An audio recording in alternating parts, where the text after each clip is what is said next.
Welcome to focus. पहले Myanmar in 2020, Sri Lanka in 2022, फिर बांग्लादेश एक साल पहले अगस्त 2024, फिर कल यानी 9 सितंबर 2025 नेपाल। और पाकिस्तान में तो सबको मालूम है, द फॉर्मर प्राइम मिनिस्टर, भूतपूर्व प्रधानमंत्री इमरान खान 3-4 साल से जेल में है। जितने भी हमारे पड़ोस के देश, सब जगह बहुत भयंकर असंतोष देखने को मिल रहा है।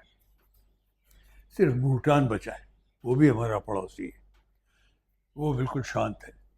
एक और पड़ोसी है मॉरिशस, वहाँ भी गड़बड़ होती रहती है, सत्ता पलटती रहती है, पर खूनो खच्चर अभी तक खुल के नहीं हुआ है। लेकिन ये जितने भी बाकी देश हैं हमारे चारों तरफ, भयंकर ब्लडशेड हुआ है, वायलेंस हुई है।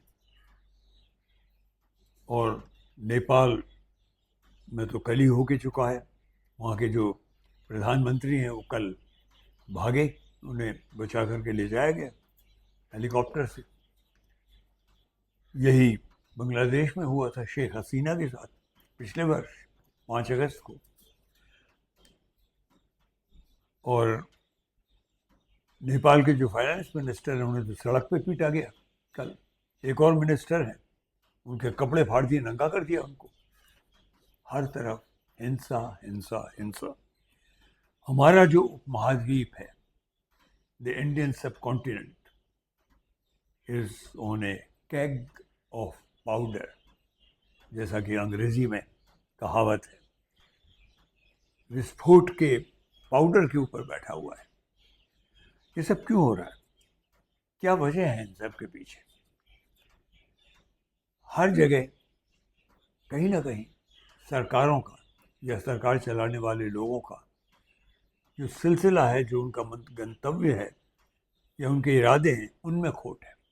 बड़ी बड़ी बातें करते हैं सब, बड़े बड़े वायदे करके, प्रोमिस करके, सपने दिखाकर आते हैं, सच्चाई कभी बयान नहीं करते और भूल जाते हैं कि एक दिन जनता सिर्फ कॉलर नहीं पकड़ेगी, जूते मारना शुरू कर देगी और हत्याएं भी होंगी। सब जगह एक्यूट प्राइस राइज है, टूट रहे हैं लोग, खाना नहीं है। हमारे प्रधानमंत्री तो खुल के कहते हैं वो 40 करोड़ लोगों को मुफ्त में राशन देते हैं और शान से बघाड़ते हैं। हमें जिस चीज़ के ऊपर शर्म से डूब मरना चाहिए, उसकी शेखी बघाड़ी जाती है। इसका मतलब आप फेलियर हैं, अब बिल्कुल फेल, फ्लॉप हो चुके हैं। दूसरी है बेरोजगारी, कमर तोड़ने वाली, बहुत भयंकर बेरोजगारी है। और रिलीजियस एंड रेशियल जो डिवीजन है, जो इंटॉलरेंस है, वो बेइंतहा हो चुकी है। और उसके पीछे कारण क्या है कि वो बढ़ाई गई है। क्यों बढ़ाई गई है? ताकि जो जो असली समस्याएं हैं, अनएम्प्लॉयमेंट की, बेरोजगारी की, महंगाई की, कमर तोड़ महंगाई की, उनसे ध्यान बटाया जा सके और किसी तरह से सत्ता में रहा जाए। ऊपर से हमारे यहाँ तो अब जो राज खुलने शुरू हुए कि जो डेमोक्रेसी के लिए, डेमोक्रेसी के नाम पर जो इलेक्शंस होते हैं उनमें खोट है। खुलकर के सरकार ने धांधली की है, पकड़ी जा रही है वो धांधली। राहुल गांधी लगे हुए हैं इस पर।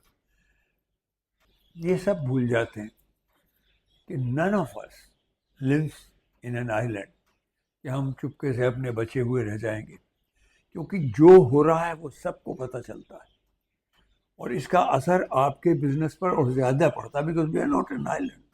आपकी बात फैलती है तो आपके बिजनेस पर असर आता है। अमेरिका ने जो बड़े बड़े हमारे ऊपर जो ये प्रतिबंध लगाए हैं बिजनेस में, 50% ये वगैरह जो रखे गए हैं, बंधन डाले गए हैं बिजनेस के लिहाज से, कर लगाए गए हैं, उसका असर हमारी इकोनॉमी पर पड़ता है। इकोनॉमी का मतलब वो बेस इनवेरिएबली अनएम्प्लॉयमेंट होता है इससे। हम एक विशेष सर्कल में फंसते चले जा रहे हैं, गड्ढे की तरफ जा रहे हैं, और ऐसे में ध्यान भटकाने के लिए हम लोगों को लड़ाते हैं। हमारी जो प्रेजेंट गवर्नमेंट है, मौजूदा सरकार, वो तो माहिर है, उसका ध्यान सिर्फ इलेक्शन जीतने में है और फिर अपने लिए बड़े बड़े ऐशो आराम खरीदने के लिए, और कुछ 2-4 चुनिंदा लोगों को अमीर बनने देना।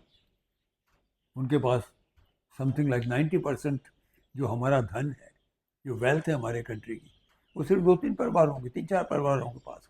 बाकी क्रश हो रहे हैं, टूट रहे हैं, बर्बाद हो रहे हैं। तो ये क्या है? ये है वो कैग और पाउडर, विस्फोटक पाउडर, बिल्कुल अंधों की तरह सोए हुए हैं। और इसमें सबसे बड़ा गुनाहगार कौन है? वो है जिसके लिए हमने हमारे इस प्रोग्राम की जो इसका इनिशियल जो हमने नाम रखा था, 4 फिंगर्स फार्मूला, उसी के लिए शुरू किया था। इसके लिए media, television media, radio media, अखबार वगैरह भी खुलकर सरकार के साथ मिल जाते हैं। उनको कभी सवाल नहीं करते, उनका कारण नहीं पकड़ते जो उन्हें पकड़ना चाहिए। इसलिए हमारी ये स्थिति हुई है। कुछ चुनिंदा परिवार हैं, वो अमीर से अमीर होते जा रहे हैं, और बहुत से तो खैर भाग लिए और भागते जाएंगे। हम अंधे हो चुके हैं, अपने लोगों को गुमराह कर रहे हैं। हमें जागृत होना पड़ेगा। और सबसे बड़ा गुमराह कौन करता है हमको? वो करता है जो रिलीजन का फ़ायदा उठाता है। सबसे बड़ी जो शराब कहिए या ड्रग दीजिए, वो रिलीजियस मतभेद है, धार्मिक मतभेद, डिवीज़न। वो करके हमको एक अजीब सोने की सी स्थिति में डाल दिया जाता है, सबको अंधा कर दिया जाता है। यही कॉन्सेप्ट है जिसके बारे में हम बार बार बोलते हैं, अंधभक्ति। इससे नहीं बचेंगे तो मरेंगे, ये तो निश्चित है। पर संभव हो सकता है कि we might take a turn, but it's taking pretty long.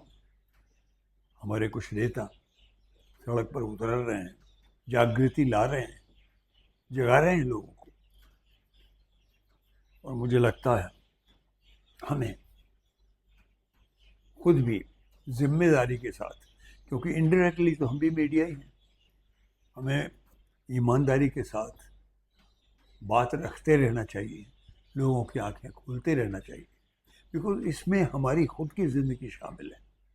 Our own welfare, our own future, our career, happiness, सब इसी में निहित है। किसमें? ज्ञान में। जो पावर्स दैट बी, जो सरकारें हैं, उनकी पूरी थाती अज्ञान की है। वो किसी तरह से अज्ञान को बढ़ाना चाहते हैं ताकि हमारी आंखें ना खुलें। पर हमें जागृत होना पड़ेगा, अपनी आंखें खोल के रखनी पड़ेंगी अगर हमें इज्जत के साथ जिंदा रहना है। तो आज इस एंग्स्ट के साथ, इस एक अंदरूनी जो परेशानी है, एक अंदर से उबाल है, उसको निकालना ज़रूरी है।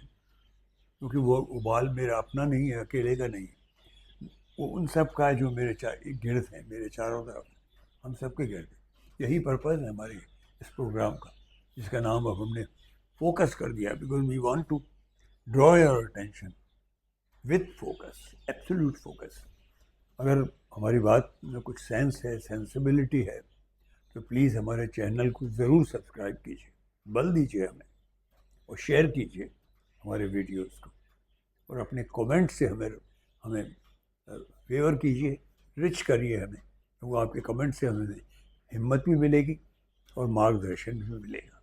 आज इसी के साथ फोकस से विदा लेता हूँ। Thank you.